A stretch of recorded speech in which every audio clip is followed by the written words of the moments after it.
In this video, I'm going to highlight StoryMaps, specifically the templates that are available within this app. I am currently looking at my homepage of my ArcGIS account, and I'm going to click on the waffle or app menu to locate StoryMaps. I've created many StoryMaps, which is why I have this tile, Create New Story. If this is the first time you're opening up the StoryMap app, then you'll have a different button that will say, Create Your First Story. Go ahead and click it. The default background is this topographical image that you could switch out with an image of choice or a video. Before I do that, I do want to bring your attention to this green button that, when pressed, activates the choice menu. I am going to be talking about the 3 templates at the bottom of this menu. The first template I'd like to highlight is the Sidecar. We look at the story map. It has the initial welcoming image and title, and then we scroll down to get to the Sidecar template. This template splits the screen into 2 parts. On one side, we have a predominant image. This can be a video, a map, or an embedded website. And then on the other side, we have a scrolling section, typically text, images, and links. You can also switch the format, so the predominant image is on the left-hand side and the scrolling text is on the right-hand side. So we have just finished the first sidecar and now going to a second one. So in this one, I highlight the fact that you can include a video. The video is describing how to upload a video into this story map. And I describe how to do that in the text on the left-hand side. You will receive a link to this specific story map with all of the individual details printed inside.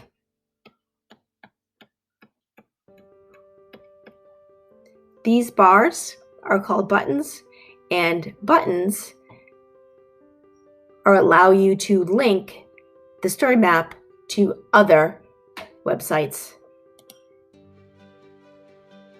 like that one. All right, so we are now done with the second sidecar.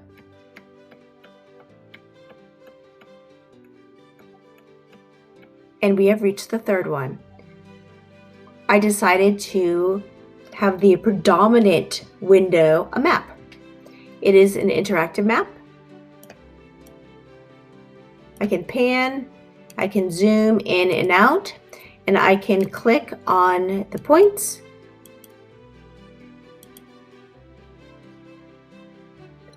See the map in full screen, and these points contain pictures, text, and links.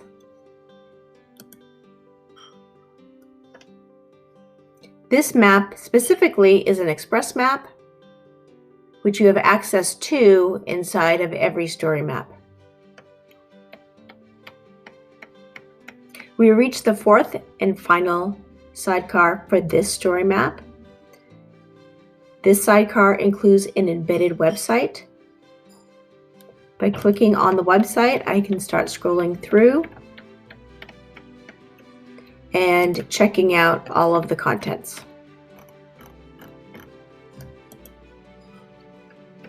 While also having text that I can scroll through on the left-hand side. Another option is to click out of the story map into another tab and interact with the website in this view as well.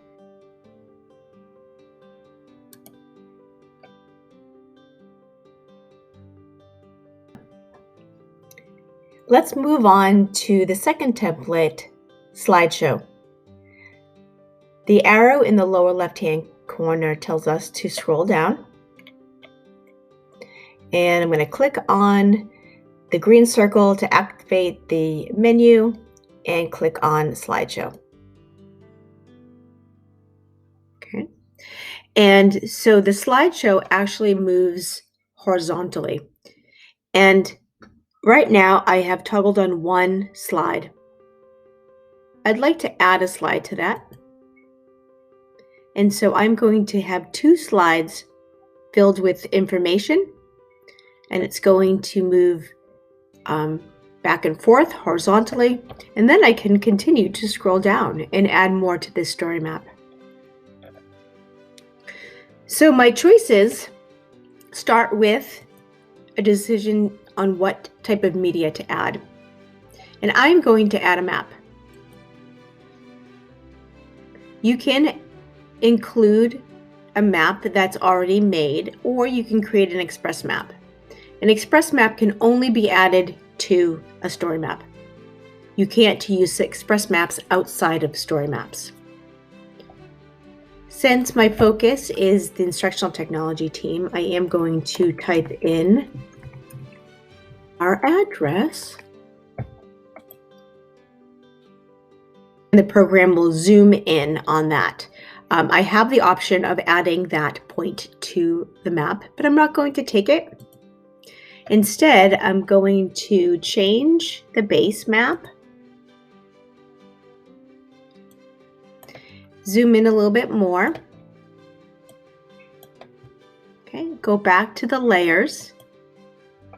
And I'm going to use the polygon feature to highlight our office space. Okay, so we are there. And you may have noticed that as soon as I ended up that polygon, I have a left-hand side of choices to fill out. Like I can add an image, I can add the name. So I'm going to add Annex D because that's the name of that building. And so once I've populated those different boxes, I can click Done. And I can click Done to exit the Express map and go back to the story map. And so if I start at the beginning, I have our title image, scroll down, and now I'm starting the slideshow. The map is interactive. I can zoom in, I can zoom out, I can pan around. I can click on that polygon and check out the title, the description, and the picture that I added to it. And I can add some more information over here.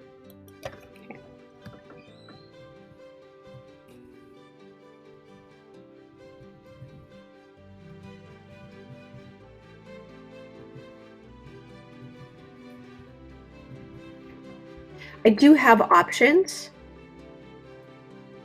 to change positions, but I'm going to put this back to the original defaults for now, but you can play around with that and decide where that box of text would look the best. So now I can see that I have an arrow, and that's going to take me to the second slide, which is blank because I haven't put anything in there. And this time I'm going to add an image.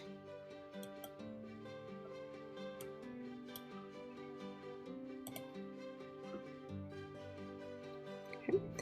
And I can move this. Now that I found a spot that I like for the text box, I can start populating information. Our team does host a podcast, and I'm going to add a link to that podcast inside the story map. So I'm highlighting the word here, selecting link, and pasting. And so now that is a hyperlink inside the story map.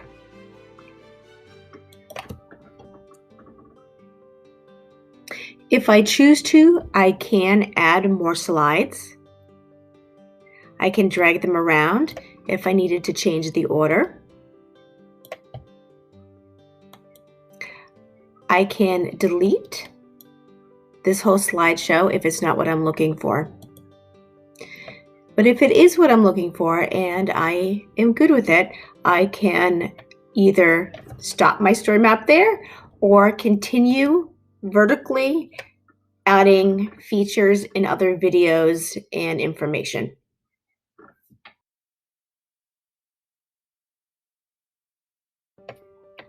I'd now like to focus on a different template, the guided tour. You have two different layouts, one where the map, the interactive map, is the main focus and is the background, and you have small cards containing images, multiple images, text, and links that are connected to the points on the map, or the media focus, where the image is the big window and you have a smaller map that is connected to slides of text and links. For this demonstration, I'm going to select Map Focused. So we see a similar setup at the bottom, similar to the slideshow. This here is one slide, and since we have 4 high schools, I'm going to add a total of 4 slides, one for each high school. And just like with slideshow, I can move the order if I choose to, if I need to. So now that I have my layout kind of structured, I can start adding information. Click on Add Location and search.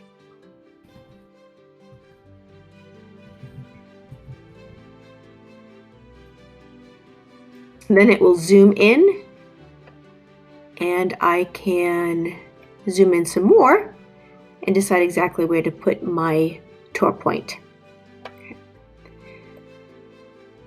When everything is done, you may want to take a look at the zoom level. All the points go to the same zoom level, but you can manually change how close you want to zoom into. So by clicking that and moving the zoom level or increasing that zoom level, you can change the experience for the viewer of the story map. So I'm going to stick to 15 and I'm going to place the map. I'm going to add an image.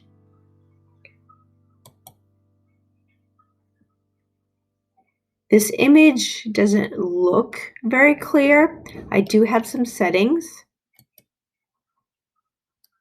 I can fill or fit, and I can also change the background if I choose to.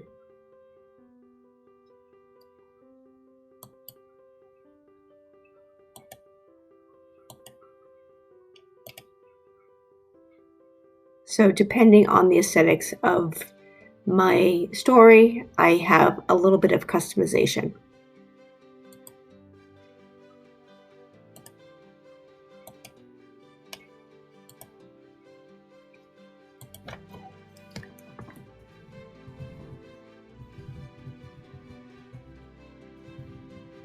And so I've added my title, and then I could also add some more descriptions, including links. Ooh, I'm going to go back to this one because I have another image. This button right here allows me to add more than one image to a slide. So I'm going to add my media. I could add a video in this situation if I wanted to as well.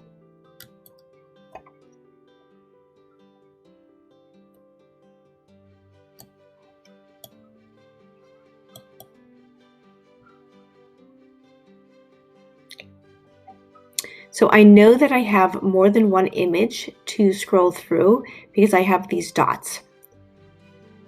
And I have arrows.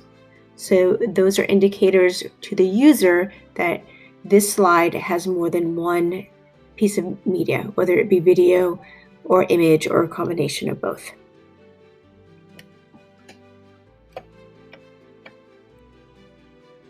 There's one more feature inside properties that I'd like to address, and that is alternative text. This text helps screen reading tools describe images to visually impaired readers. And so I'm going to add some alternative text here.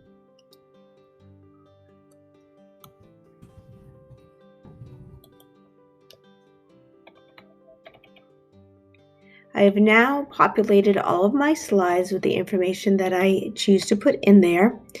And I can see as I am scrolling through the slides, the map moves. To view your map from the student perspective or user perspective, click Preview. And you can check it out in different formats: cell phone, tablet, computer, or full screen. And then scroll through. And in general, I'm happy with what I'm looking at, but I do want to change the base map. So I'm going to click on Edit Story.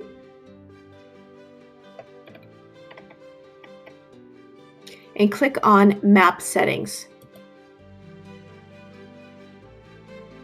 And select the imagery base map. Click Done.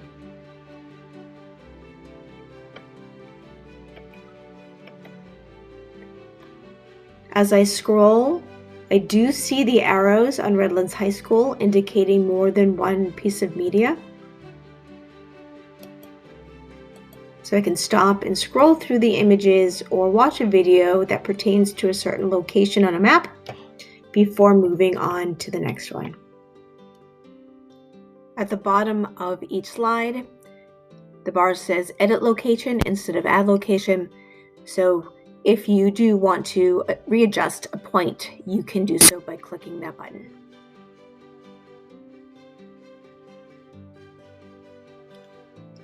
When you are finished with your story map and you're ready to share it with students or colleagues, click Publish. And don't worry, publishing allows you to share it, but you could always go back and edit. So I'm going to do that right now. I'm going to edit my story. And you can see it says Published in the upper left-hand corner. I'm going to add a heading.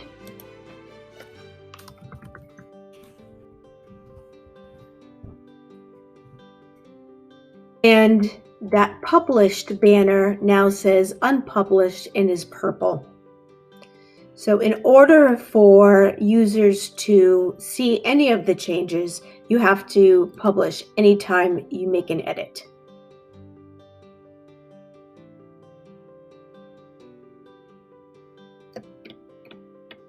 There you go.